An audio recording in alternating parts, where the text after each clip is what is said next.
on for a cutting-edge special asks, has Reggie Kray finally served his time? The programme contains strong language. Anyway, welcome to the programme tonight. Now, listen, for the first hour this evening, we'll do something different. Normally, we have a free-for-all. Tonight, we're going to do, is Reg Kray staying in prison for the rest of his life or not? Or put it another way, Reggie will be sitting there listening in the moment, so, all right, Reggie?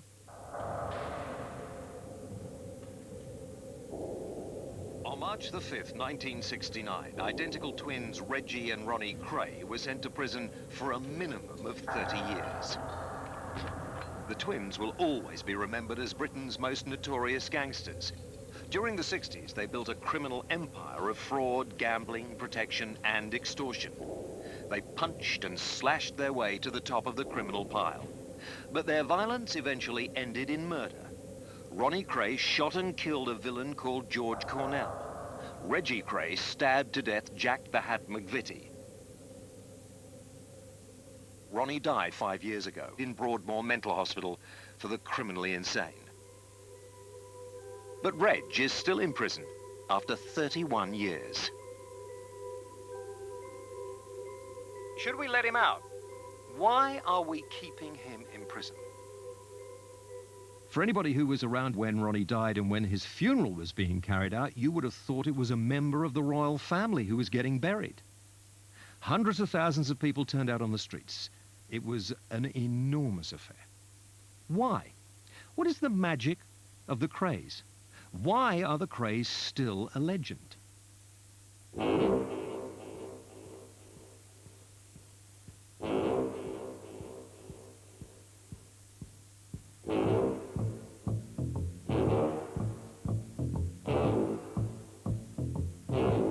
McVitie must have thought he still had a chance when the gun jammed, but he must soon have seen from Reggie's face that he was not to be so lucky.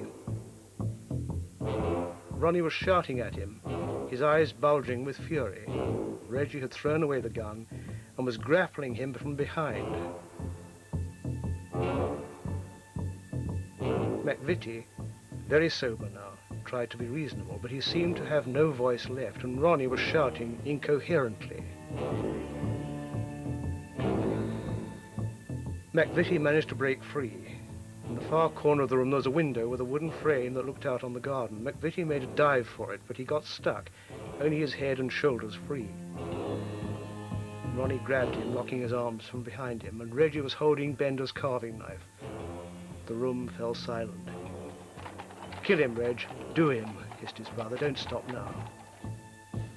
McVitie had lost his hat through the window. He stood there, looking very bald and gaunt, his long face sweating. "Why are you doing this to me, Reg?"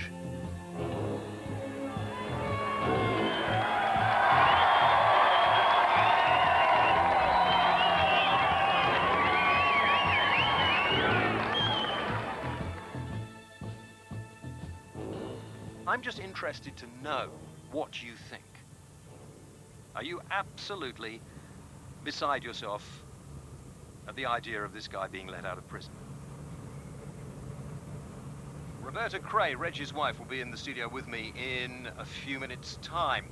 What's your view? Call me now. The lines are open. There's a spare line. If you're quick, you'll get on. 08700 40 50 60. Back after this.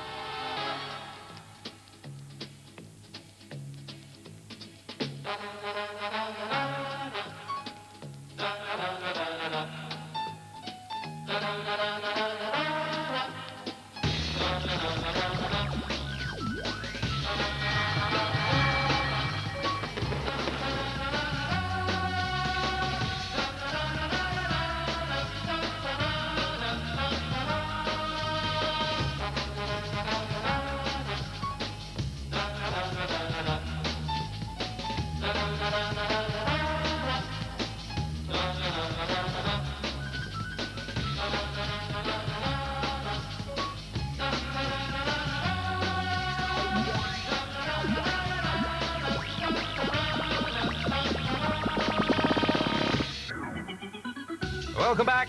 We're talking about Reggie Kray. A legend who still lives, who's been incarcerated in prison for over 30 years. Roberta Kray is with me. She's his wife. What do you think about it? Is it wrong that we're sitting here talking about trying to get a man who, after all, was convicted of murder out of prison? You must have read some of the stories about the Krays. What does he say about his gang, he and his brother, the way they ran the East End of London? What does he actually say to you about it? Well, we've talked about those times. It's a mixture of emotions.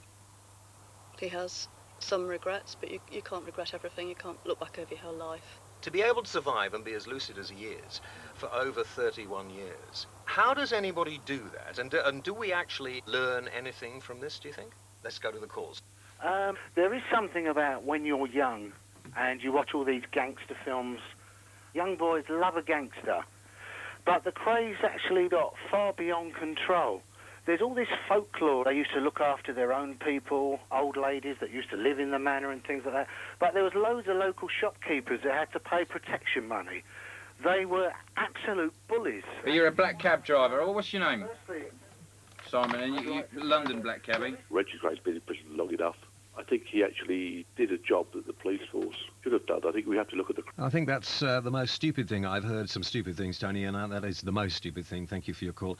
Wilfred. A very good evening, James. I think he should stay in. Other gangland killers ought to be serving the same amount of time. It's an absolute disgrace. It's unbelievable. I'm just really, really astounded that somebody who seems to be an intelligent, middle-class, educated woman could be so in love with somebody who's clearly so much of an evil, callous bastard. Roberta? Oh, that's a very touching description of Reg. I think what you're saying is that people have no capacity for change, have no potential for change. I know his reputation is part of him, but that's not what attracted me to him. When I went to see him, that wasn't why I went. Do you know the glamour and the romance of the myth that's built up around him? There's nothing glamorous about a man being in prison. He'll be listening to you, I know, right He now. will be. So would you like to finish off by saying anything to him this evening? Or are you going to go and see him tomorrow? Or? Well, I would actually like to say what I meant to say right at the beginning, which was to pass on his very best regards to you and to all your listeners tonight. Mm-hmm. And to say a very personal good night and I love you to my husband. Good night, Reg. Thank you very much indeed for coming this evening. 08700 40 50 60 is the number to call if you would like to get on the air.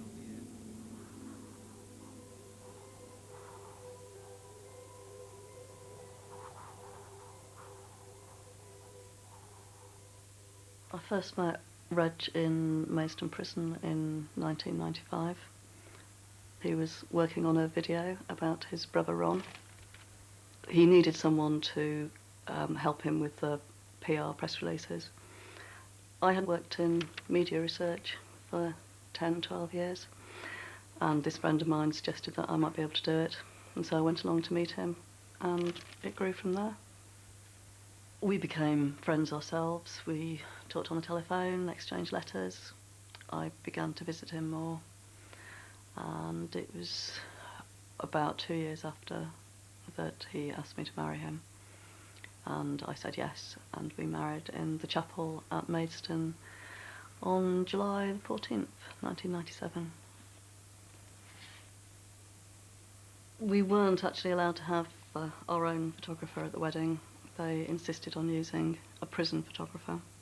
I have one copy of these pictures, and I'm not permitted to run off a copy, for my parents, for my friends, for anyone else who was there at the wedding. I can't even show you these photographs.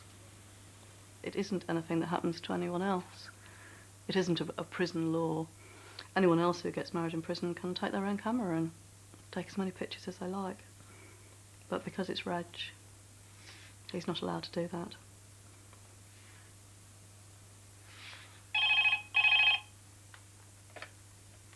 Hello. Hello, how are you doing? Dear. Good. Did you go to the gym? Yeah? Yeah? You're building up those muscles.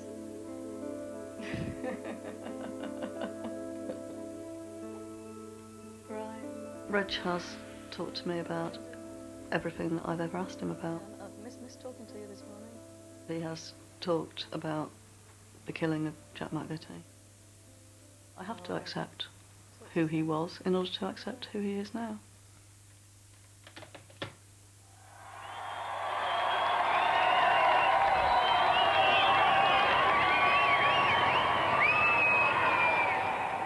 Reg has become something of a legend, purely down to the fact that he has spent so much time in prison. The longer you actually perpetuate a myth or a legend, the stronger it gets.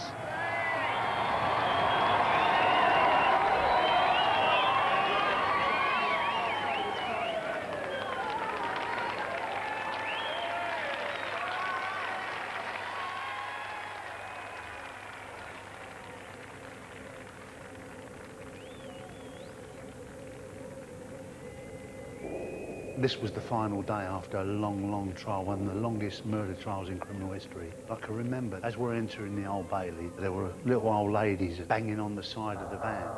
Queues were right the way round the block. It was almost like we were celebrities, and they were fattening us up for the tribal gathering. You know, we were the main course, as it were. I was actually charged with murder. I was given a life sentence, along with the Kray brothers. Although I had not taken any physical part, I spent 15 years in prison. I remember we went into the dock one by one. It was Ronnie up first, and he come down, and I guess really set the tone on the day. What'd you get, Ron? 30 years. Well, I've just got to put my cruise to the Bahamas off for a short time, but never mind, you know, we'll have a wonderful time when it finally arrives, with a smile on his face.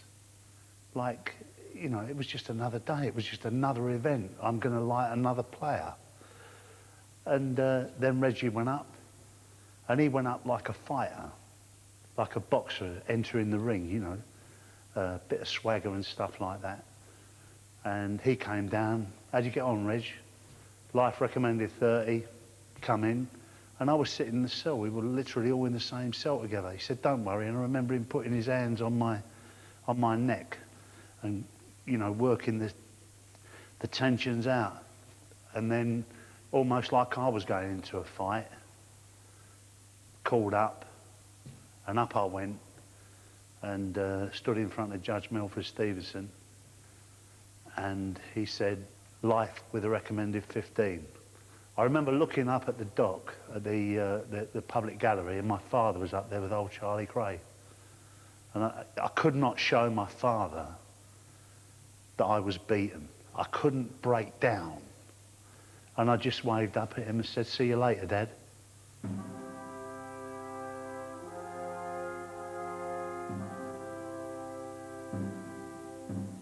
I've been where Reggie Kray's been. 15 years was awesome. I could not imagine another 15 years on top of that. To take into account 30 years. When we went away, a Big Mac was a coat you wore. A chip was something you put in your mouth. Now, everywhere we look, there are chips which control our lives.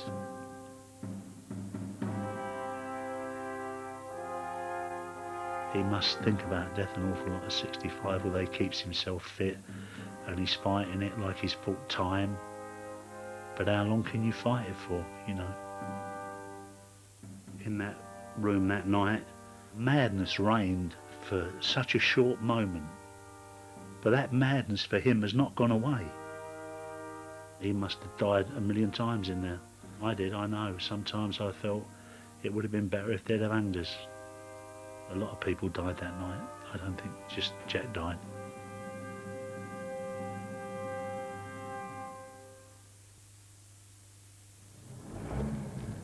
Can you all hear me at the back? Yep. Yes.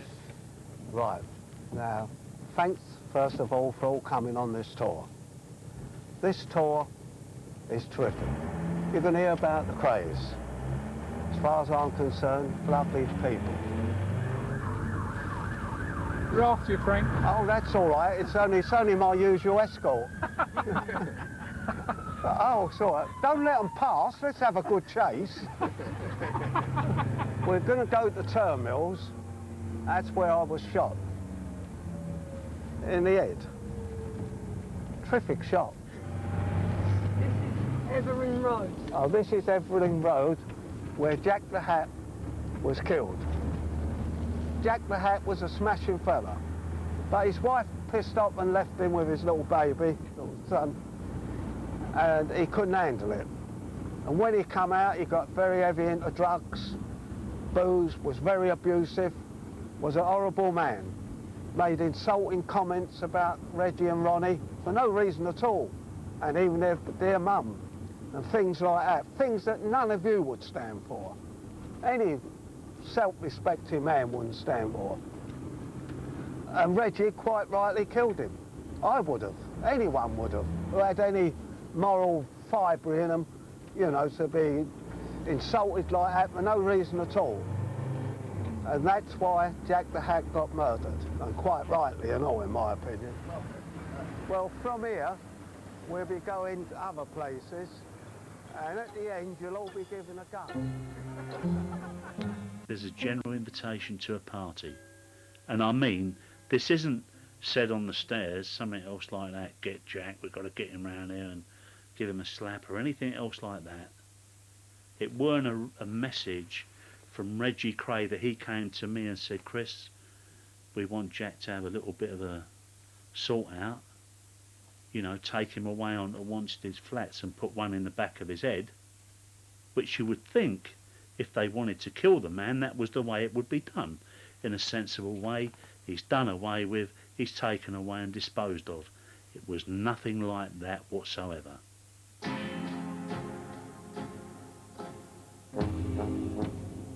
It was a crude trap for an old villain like McVitie. Hart, Tony Barry, the Lambrianos could all have warned him. Even when they failed to, he should have smelled something a little odd about this sudden invitation, but he was probably too drunk.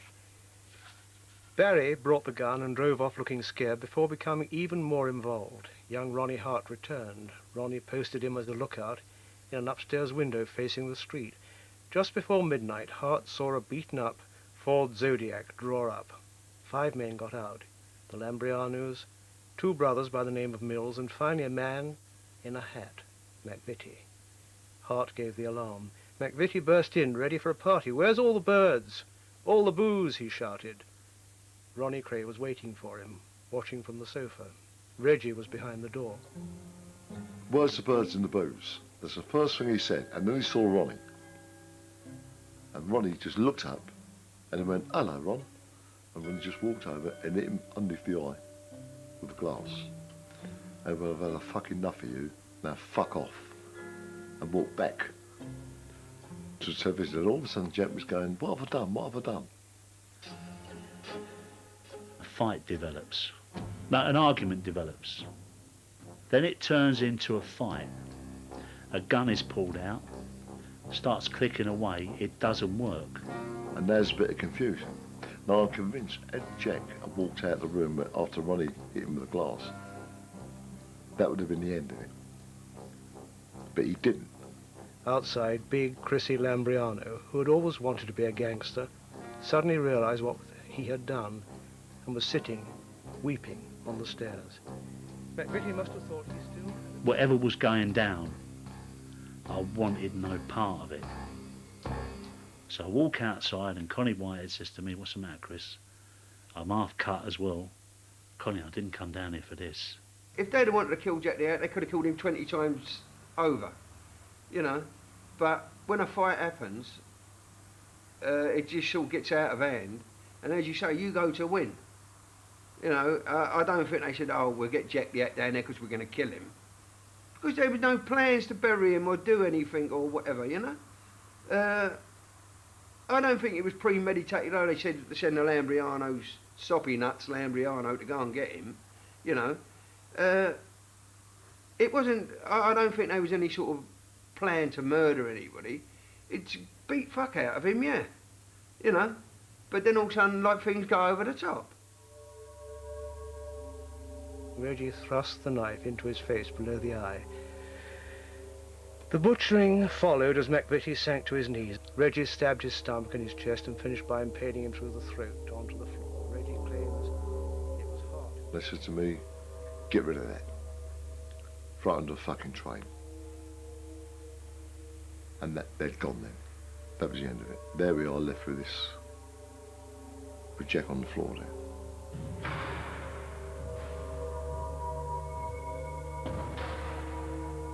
There's Jack the Hat laying in the middle of the floor. I'm looking at him. I can't believe he's dead. This thing is snowballing. Flat we're in is borrowed from a woman called Blonde Carol for this party. She could come back at any time, find a body in her house. We're not playing Cluedo here. This is real life. I go and get a bucket, plastic bucket, and a shovel, and there's all kind of livery stuff, congeal blood. Took it upstairs, go in the toilet, swill it away. Please God, don't let the children wake up, because if they come out, they're going to find a body on the landing. Well, we got the body out and we tried to put it in the boot, as you see in these films, and that didn't work, so we put the body on the back seat. Tony then gets in it, he drives away, we're following him. We go on to the Rotherhithe Tunnel. We go through it, but we lose Tony. The lights went against us, we didn't want to attract any attention by racing through. We get to the other side and we don't know where Tony is, so we're going round in circles looking for him. We finally see him standing on a corner. We pull in, pick him up. What have you done with it, Tone? As you come out of the tunnel, I'd done all right, and there was a church there. And there'd been a wedding. Now all I want to do is get rid of it. That, as far as I was concerned, you can't drive about with that, obviously. So it was just parked over by this church. I got out of the car and left it. I was picked up and we drove away. Here I am, gone out for a night's drinking, in wind-up involving the murder and disposing of someone's body. People say to me, I've never done that, I couldn't have done that. But we're as guilty as anyone.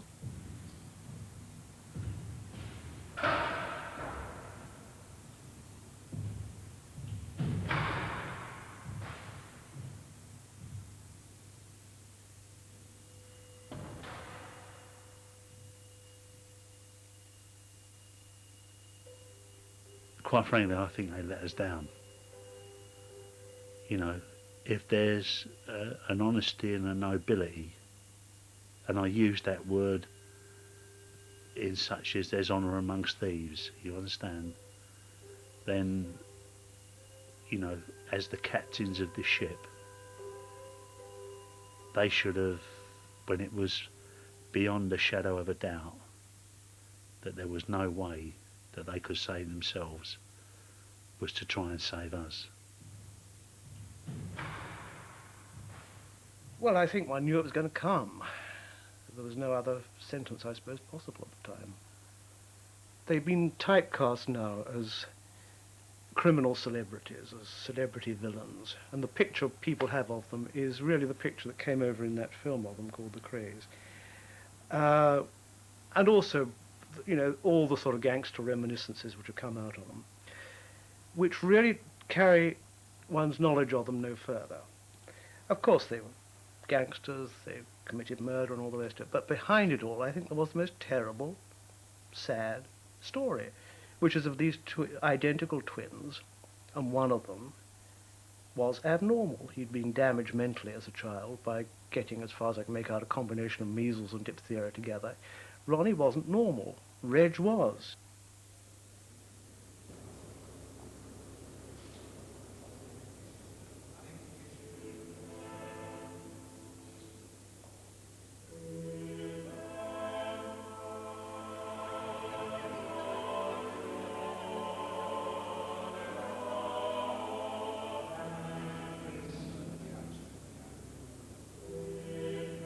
There's lots of people walking around in the East End of London that's been hit on the chin by Reggie.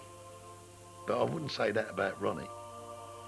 It'd be a different kettle of fish with Ronnie, because Ronnie wouldn't be happy with just eating you on the chin.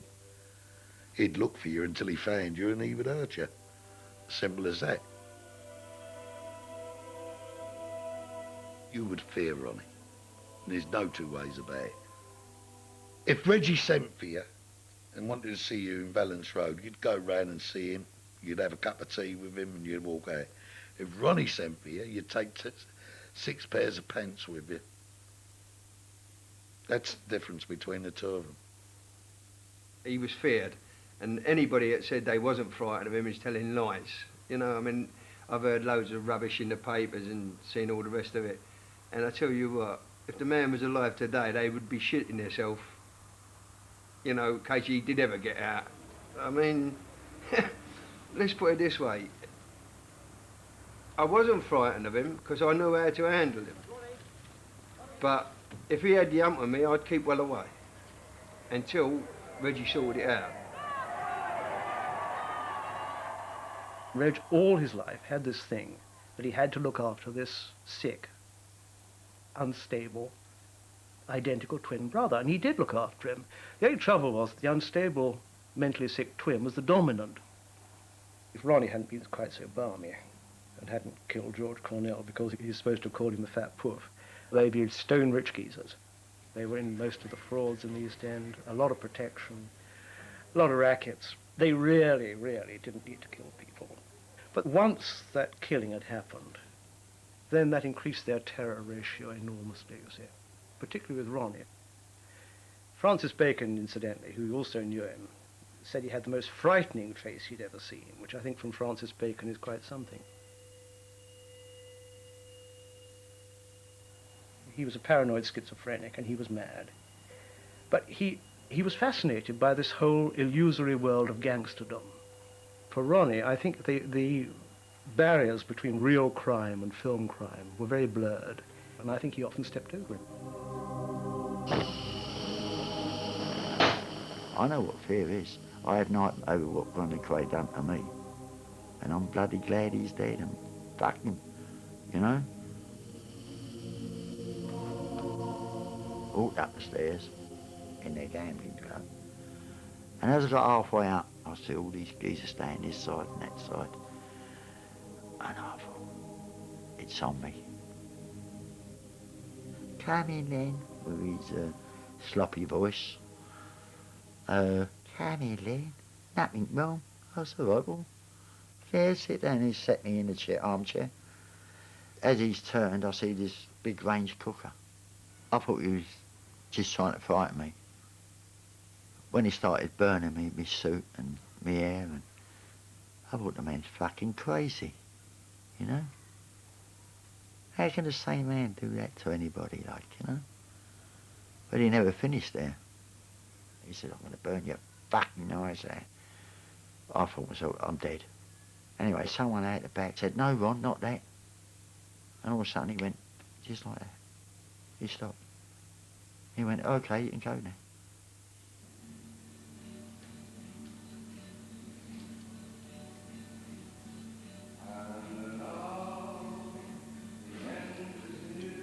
I've been in pubs in the East End, and the Krays would come in, and the pub had empty. People were so afraid of them. They was cutting and carving people up. You got idiots out here. Oh, they couldn't have been so bad. They want to realise, all the life, them Kray twins are bloody wrecked. By the end, they were in a sort of mad gangster movie, you know, Stanley Kubrick plus. I was with them the night before they were arrested by chance. You know, I was in a pub with them in the East End, and Reg was in a state. He knew that they were going to be arrested very soon. He was drinking a hell of a lot at the time. He was in a state, and he did suddenly say to me, "I want to get away. I want to get out of this."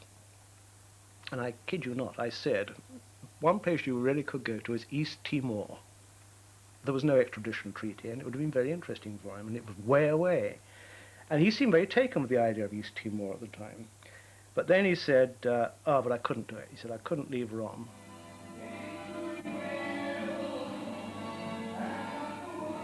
And I think that was the thing, you see, all the way through. He couldn't leave his brother, and he had to look after him. And he loved him.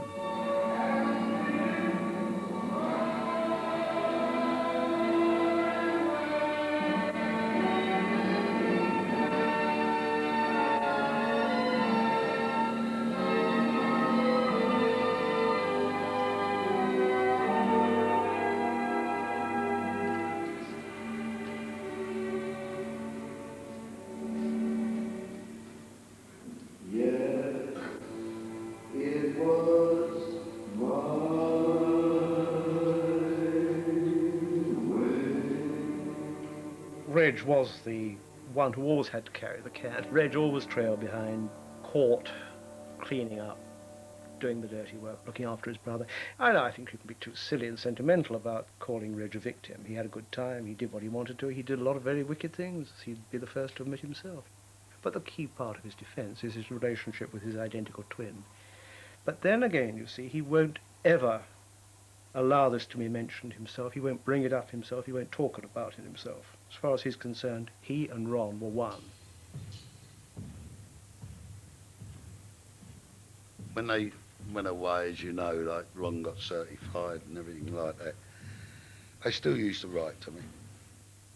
Ron done the painting for me, and his mother gave it to me from him. And every time I look at it, I get upset. There it is, where he signed it on the back, Ron Kray, and he calls it Swans on the Lake. Well, if he'd have given it to me, if I'd have been on a visit and he'd give it to me, I'd have told him to keep it. I didn't want it. It's a peculiar one. Have a look. Is this in colour? It upsets me to see. Isn't it you? It's a human being done this, a man, not a child.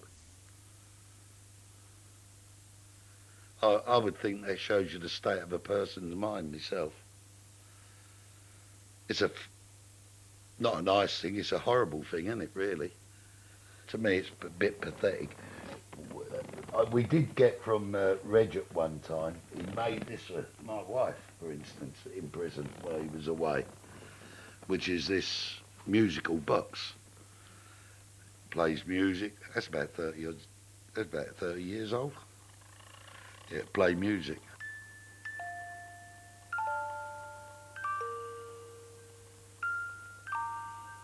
I'd have a job making that, you know, but I wouldn't have a job making that.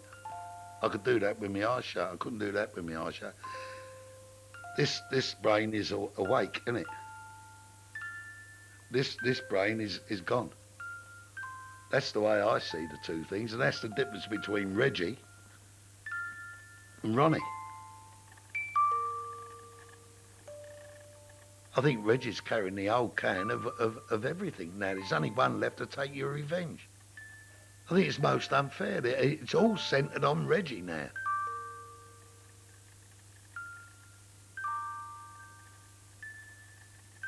I think he's carrying the can for the legend.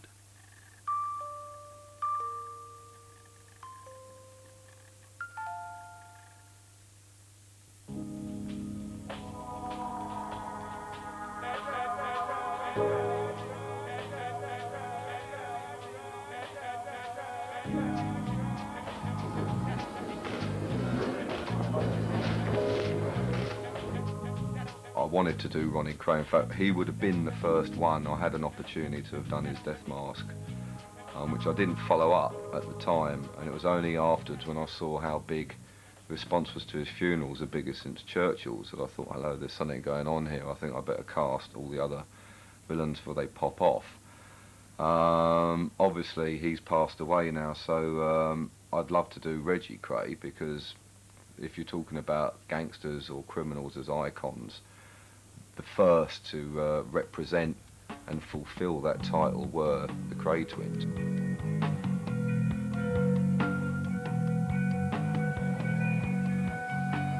People that have been vilified by the media are now being feted on the celebrity circuit. Freddie Foreman, I used to work with the Krays. Obviously my father, I've done him, the chief planner of the Great Train Robbery. Mad Frankie Fraser, who's sort of like a gangland legend, 40 years in prison. He was sort of like torturing chief of the Richardsons. And lastly, Dave Courtney, who's the sort of inspiration for the character that Vinnie Jones played in Lock, Stock and Two Smoking Barrels. Terrific pictures of you, they really are. Wonderful. I'll use the biro. I can't even do joined up, mate. He was responsible for the security for Ronnie Kray's funeral, and he is what I describe as sort of the first post-modern gangster. He's almost a work of art.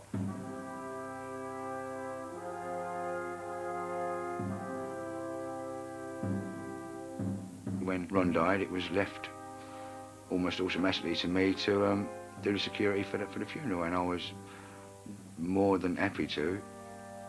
In fact, I took it as an honour. For me, it's one of the proudest moments of my life. I never for 1 second thought I'd be able to even do his shoes up.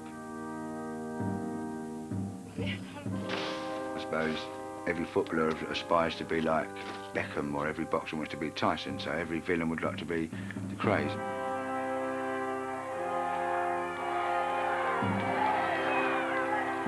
They're always romantic, like Jesse James, Bonnie and Clyde.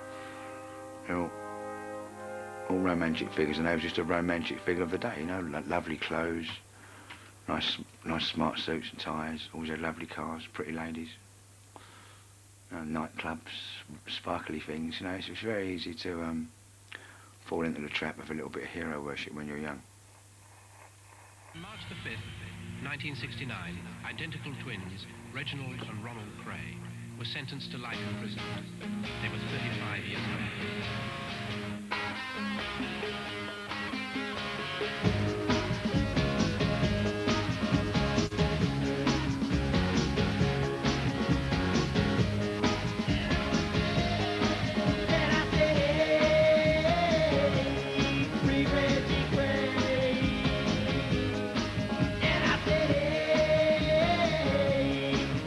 Portrait I've had since I'm 19. Like I say, when I first got interested with the twins, and I think they are a very good print. There's only, like I say, there's only so many about, and that's one of my masterpieces I've got.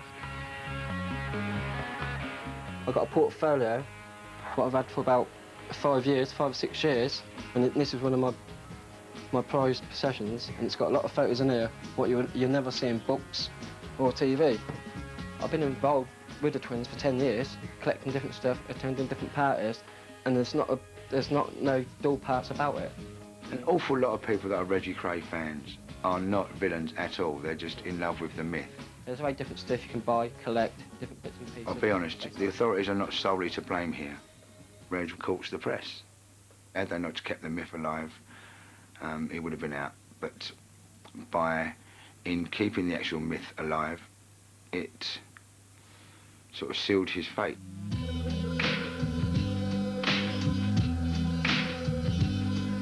No question, all eyes are on this guy, Mr. Reginald Kray. He's a celebrity. And I think, in a funny way, it's this that's seen him through. You know, if you're serving 30-odd years, you've got to have something to sustain you. And if you know that people outside are fascinated by you, if you've had a film made about you, if people have written books about you, you're a somebody. And I think this is at the heart of the whole thing about the Krays. They loved publicity. They wanted to be known as celebrities. As a result, though, he's done his 30 years, he's gone past it, and he's still kept in. But one can see why the Home Secretary and the Parole Board would be reluctant. The way they have become figures, role models for the young and all the rest of it. Of course the publicity and the films and all the other things that they've done have damaged them, I think. He has become a figurehead for what happens to bad people. But it's totally ludicrous. It doesn't add up, the amount of years that he's got for what he's done. It's almost like they're holding him to ransom for all those that get away, for every villain that has another book out that crosses over into the mainstream. it's almost as if invisibly that's another year on Reg, because they think, oh my God, if this is happening to this guy, what's going to happen if we let Reg out? Guns, knives, bottles, it was marvellous. And I think, in all honesty, if they did let him out, okay, there would be a frenzy for about 6 months or a year, whatever, until he was completely milked, and, and then everyone would say, well, it's Reggie Kray, yeah, he's a human being.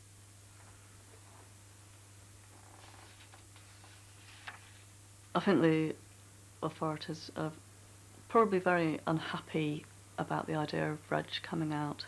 This whole iconic thing has grown around him, and he's become more and more perceived as a victim as time goes by, that people do see it's unjust and unfair. And so when he comes out, he's going to come out almost as a popular criminal, and that's, I think, for them is complete anathema.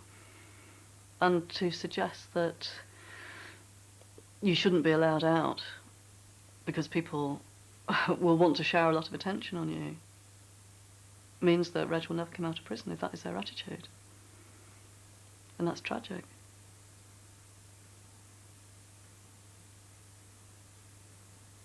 I feel very strongly that Reg has just become trapped by this public image. It's almost as though he's been cast in stone. He's a photograph from the 60s, the gangster. And I think for the authorities that's been quite useful. It's an interesting question as to how we all think of Reg if you haven't seen him, because we have certain assumptions based on the photographs and iconography of films and old pictures and books and so forth of a slightly nightmarish figure. The reason I was asked to see Reg was A, to look at his current mental state because of concerns about public safety and his health on being released from jail, and B, to have a look at his past history and see what factors might be relevant as to the future as well. Now, of course, he's a retired man. He's in his late 60s. He has, like many people in the late 60s, got one or two problems with vision and hearing, and the difference really is, I suppose, when you talk to him, it's like talking to someone who, in a way, their language and the style in which they speak and address you, you really do feel at times you're talking to someone from 69 as opposed to 99.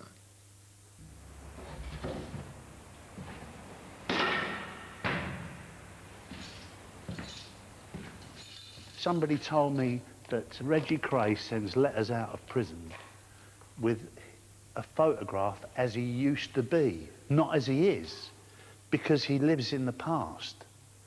Now, my argument is not that he lives in the past, is that nobody will let him live in the future. Nobody will let him live right now. No, I don't think society knows Reggie Kray. I think they've been presented with a TV dinner. That's Reggie Kray. There's nothing else to him. They've seen the books, they've seen the films, but they were all made by other people.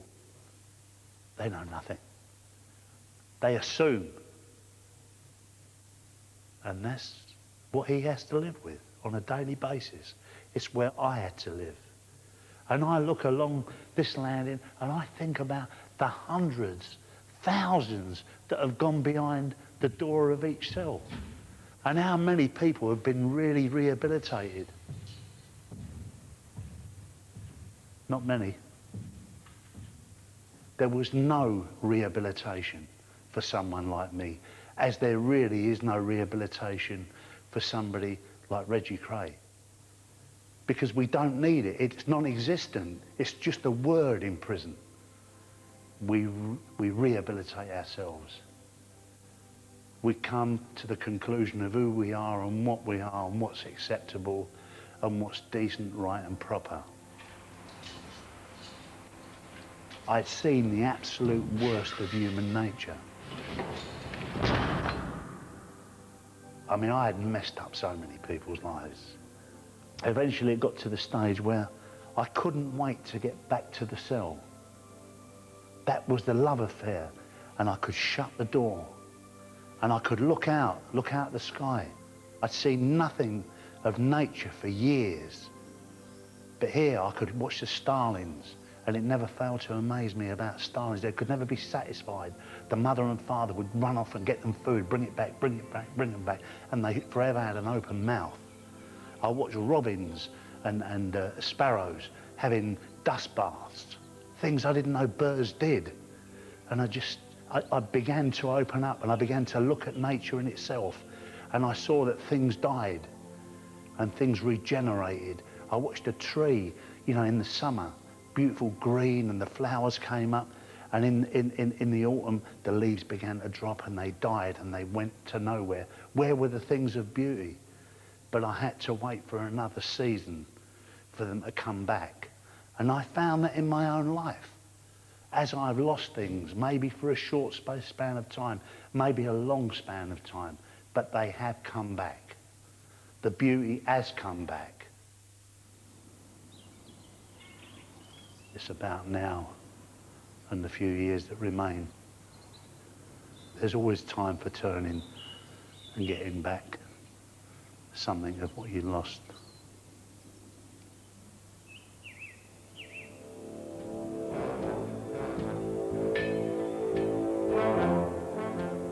So right when all these bloody do-gooders are saying, oh yeah, but he should come out, he's done 30 years. But Judge Melford Stevenson said, you'll go away for at least 30 years. He didn't say he was going to come out after he'd done 30 years, Reggie Kray or Ronnie Kray, right? Right? And he's still in there, and that's where he should be. He's an animal, and they lock wild animals up and fuck him.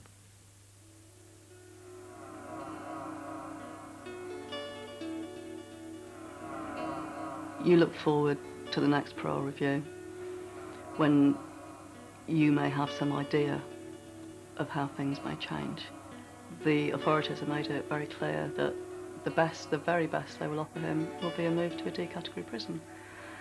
And so we have that wait until the next parole review, and then even if he gets a D category prison, we have whatever amount of time he will have to spend there, which could be anything 2 to 3 years.